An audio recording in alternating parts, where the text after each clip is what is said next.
Amis fermiers, bonsoir, bienvenue à la ferme, ou bonjour, toujours le même problème, cela dépend de l'heure à laquelle vous nous regardez, à l'heure de laquelle nous travaillons. Donc en l'occurrence, pour moi, ce sera bonsoir, et je vous présenterai donc ce soir un clavier, comme vous pouvez le constater, qui nous provient de notre ami iRock, et pour le coup, il s'agit d'un clavier mécanique, comme vous vous en doutez, puisque je suis un féru. En l'occurrence, ici, il s'agit du KR6251, donc comme vous le constatez, Gaming Mechanical Keyboard, donc plutôt à destination du joueur. Et alors la petite chose qui va bien, ce sont des switches que j'attendais avec une certaine fébrilité, je dois le reconnaître, pardon. Hop. Alors, que nous apprend la boîte? Que nous avons donc affaire à des switches Cherry, que le clavier propose un hub USB 2.0, qu'il y a de l'anti-ghosting, qu'il y a des pieds, de réglages en hauteur et qu'il est compatible bien évidemment Windows 7. Donc à l'intérieur, le carton n'est pas en très bon état, l'arrivée depuis son lointain pays d'origine ne l'a pas aidé. Nous trouvons donc sous le carton et le plastique, que je retire de suite. Pardon, c'est coincé.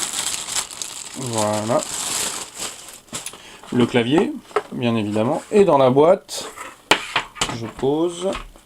Nous trouvons donc un petit manuel de démarrage rapide et une petite garantie que nous ne comprenons pas puisque c'est écrit avec des symboles de Sankukai pour ceux qui connaîtraient. Alors, je repousse le carton et je reviens avec le clavier. Donc, comme vous le constatez, un clavier au look tout à fait sobre, tout à fait classique. Alors bien évidemment avec un layout QWERTY, chinois, et quoi d'autre? Vous me direz quelque part il est classique, mais sa grande force en fait réside dans ces switches qui sont quasi introuvables pour l'instant, ou à des prix défiant toute concurrence et surtout en import, puisqu'il s'agit de switches.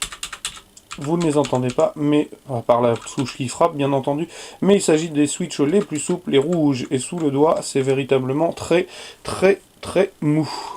C'est évidemment un clavier qui risque d'être particulièrement exigeant à la frappe. En tous les cas, switch rouge, mécanique. La finition du clavier est, somme toute, tout à fait correcte.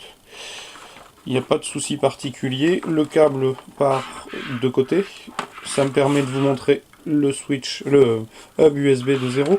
Il y en a un aussi, si je ne dis pas de bêtises, ici, avec un petit cache en plastique, de façon à protéger de la poussière, puisque c'est vrai qu'il n'est pas forcément extrêmement bien placé. Le petit rappel de la marque, iRock, pavé numérique, tout est classique, les flèches, etc.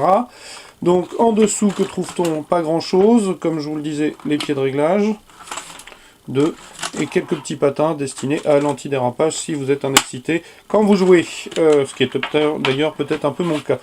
Alors, une connexion en USB, un anti-ghosting bien évidemment, et voilà, nous avons fait le tour d'un clavier somme toute très classique, mais qui risque d'être fort confortable à la frappe.